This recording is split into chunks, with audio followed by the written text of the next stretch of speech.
Bu qatimliq dərsi biz qural sandıqdakı baş qurallar bilan tushunish hosil qilaylik. Masalan, dog' yo'qotish quroli. Bunun tez ijro qilish belgisi bo'lsa, JRP. Kunuk taqsidagi J boshqa qural tanlanganida, kunuk taqsidagi JRP ni besish orqali biz bu qurolga erisha olamiz. Buni o'ng tarafini cheksak, bir qancha qurollarning balansini masalan, buningda dog' yo'qotish quroli, andan keyin shu dog'ni nusxlab turish quroli, undan boshqa yamash quroli, mazmun sezish quroli, qizil ko'z quroli degandek. Bu qurollarning qanday aloyligi bor, qanday ishlatamiz degan chaqda biz buni tuvandagi misol tushuntiraylik. Masalan, ekranda hozir bir qizning rasmi turibdi.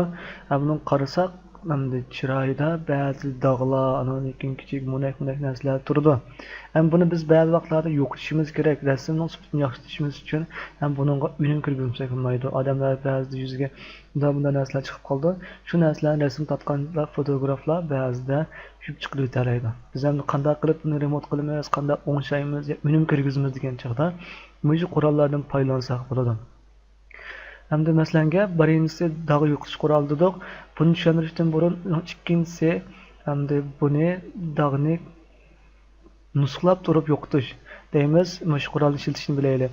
Buni qilamiz degan chaqda biz buni chekkan chig'imizda hozir bir kichik yumaloq chambar hosil bo'ldi. Biz bu chambarning doirasini o'xshashlar kunuk taqsidagi o'ng so'l o'rta tirnoq belgisi orqali cho'ngayta olamiz va yoki ustidagi uning belgisi bo'lgan orqali tangishlash orqali chambarning doirasini cho'ngayta olamiz yoki kichilta olamiz.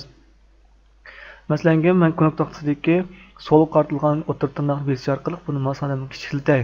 Kichiltgandan keyin men shu qizning chiroyidagi kichik bir mo'nakni avrishga kelish uchun men mashina doim ekib bo'lgandan keyin kunuk taqsi old belgisini bossam shakli o'zgaradi.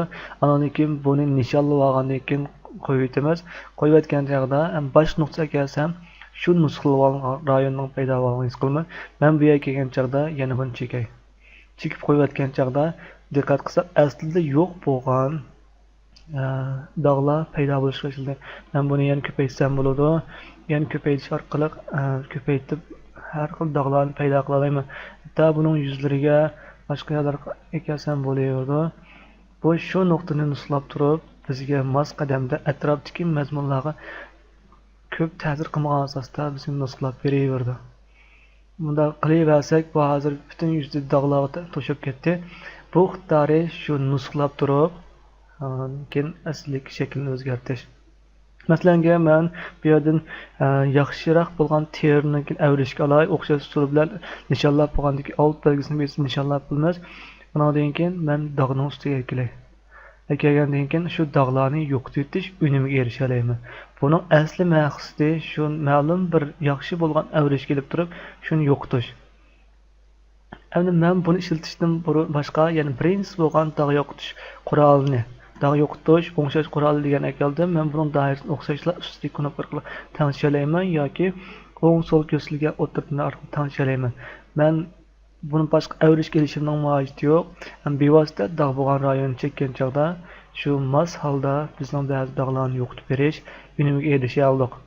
Men shunday qilish orqali cho'ng ko'z ko'ringan dog'larni mos holda yo'qota olaman.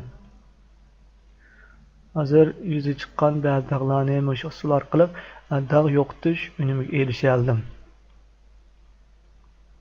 Qilib bularning ustidagi dog'larni yuvaylik. Men buni bevosita hozir shu qavat ustidagi rasmning ustiga ilib bordim. Endi men buni har vaqt asldagi rasm bilan solishtirish uchun qanday qilmayman degan chog'da men buni yana bir yangi bat qurish orqali hosil qilaman.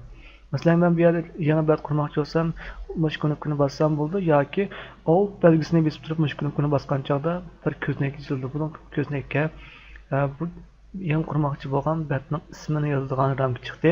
Men bu yerga ratlash deb yangi batdan birini quray. Qurib qo'ygan jazmlarning yangi bat chiqdi. Ismi avtomatik qo'yilgan bo'ldi. Biz qo'ygan ism bo'yicha qo'yildi. Endi men bu yerda ustiga ratlamoqchi bo'ldim. Lekin diqqat qilsak bo'ladi, biz bu yerda yangilash rolini o'ynayolmadik. Nimishqa degan chaqda bu faqat yangi bir rasm qavatiga unum berdi. Biz yangi bir rasm qavati lekin ostidan avrish kelib turib, shularni ratlamoqchi bo'lsak qanday qilamiz degan chaqda buning ustidagi parametrni qarasak, hamma rasm qavatlardan avrish kelish deb turadi. Shuni biz tanlab qo'yamiz. Tanlab qo'ygan asosda men qaytadan bu nuqtani chekkan chaqda bu yerdagi nuqta hamda o'chishga boshladi yoki tuzilib chiqishga boshladi. Men shu orqali ularni o'z unimiga erisha olaman. Aslida rasmga ta'sir qilmagan asosda buni qila olaman. Masalan, men o'chirib bersam, bu yana dog'lar paydo bo'lishga boshladi. Buni o'chirayotgan chaqda men o'ngishgan dog'larninki atrofdagi o'rinlari aniq ko'rinishga boshladi. Men shu orqali dog'larni yo'qotish unimiga erisha olaman. Undan boshqa buning ostida yana ba'zi qurollar turibdi. Masalan, yamash quroli. Bu yamash quroli degan nima degan chaqda men shu rasmni tanlab olib turib, ma'lum bir doirani muvofiq o'zgarsam bo'ladi. Masalan, men bu rayonni tanladim. Tanlab bo'lgandan keyin men buni ustida parametrlar turibdi. Normal, ondan keyin mazmunni sezish, ondan keyin nishon, asli rasm degandek. Men bundan asli rasmni tanlab bo'lib, ma'lum darajaga yetgan chaqda bu yangidan shu avrishga olgan atrofni ko'rsatish uchun avrishga oladi. Qo'yayotgandan keyin asta shu mos holda bizga yangidan atlab beradi. Men buni o'chirayotgandan keyin ba'zi rayonlarning o'zgarganligini his qildim. Ya bo'lmasa men bu gap qilib, qaytadan shu rasmning ustidagi yamash quroli orqali men bu doirani yamoqchi, yangi avrishga orqali yamoqchi bo'lsam, men shu rayonni masalan loyiq ko'rgan bo'lsam, asta qo'yayotgandan keyin bo'ldi, men kontrol bilan diarni bosgandan keyin bu holat yo'qkan bo'ldi. Men yana davomli qilsam bo'laverdi. Masalan, men bu doirani tanlab olib, ma'lum bir nuqtani atib bo'lgandan keyin qo'yayotgandan keyin bu nuqtaningki avtomatik o'zgarganligini his qilamiz.